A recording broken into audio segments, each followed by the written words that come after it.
to be a welfare worker. I was employed by San Joaquin County in Stockton, California. My clients would refer to me as Mr. Gonsalves. I was in charge of approximately 350 cases in which at any given time, I could have any of my clients stop in to see me or call me on the phone. To them, everything was an emergency. Mr. Gonsalves, I didn't get my food stamp. Mr. Gonsalves, I lost my Medi-Cal card. Mr. Gonsalves, my cash aid is lower than what it was last month. Mr. Gonsalves, are you Mexican? Mr. Gonsalves, I just got evicted, and me and my 4 kids have no place to go. Can you help me? I used to think, my clients would take me for Superman or Jesus being able to perform water-trying miracles whenever the Spirit would unction me. In a lot of cases, I wish I could. But there was one thing I couldn't stand about my position, one agonizing element that would get to me more than anything else. It was seeing these able-bodied men abusing the welfare system.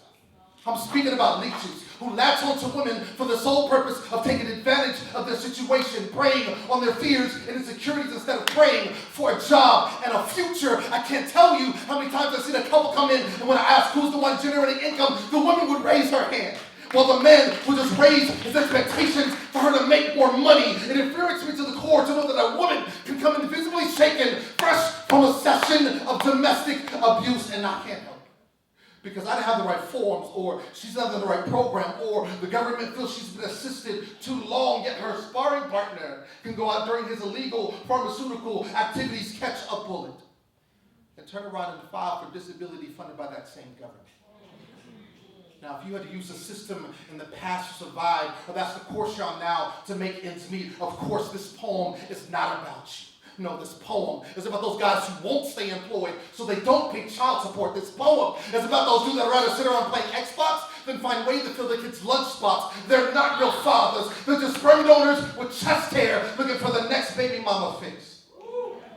I used to work with a lady who used a walker to get around a 5-story building. Spine was crooked and her legs and feet were permanently swollen. Her 2 favorite things in the world were the grandchildren she provided for and collecting anything to do with chili peppers. Her name was Alicia King.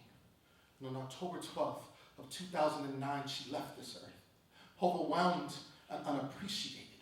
She worked herself to death to put food on your kids' table, trying to give them somewhat of a life that you're too sorry to even attempt. It doesn't make sense, just like the system I work for, welfare. Well,